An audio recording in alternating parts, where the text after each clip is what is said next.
Customize Stan.store in easily in 2025. It's a pretty simple thing to do, and in this video I will tell you exactly how you guys can do it. So first thing first, what you have to do is to access your store dashboard.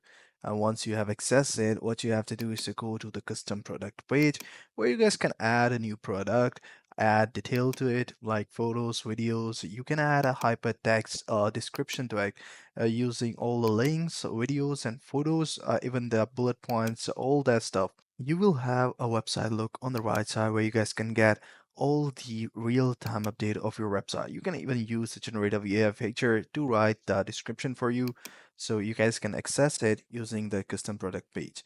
So this is how you guys can access it. So I'm gonna share you a step-by-step guide how you guys can access all this stuff. So first thing first, access store customization page. In the My Store, go to the Edit Design option. You can modify fonts and colors according to your own requirements and stuff. So for more detailed customization, you can add banner images, just text, background colors as needed. For more information, you can always visit Stan.store Help Center. So this is how you guys can do it. I hope you found this video helpful. If you do, please subscribe to our channel. Take care. Bye bye.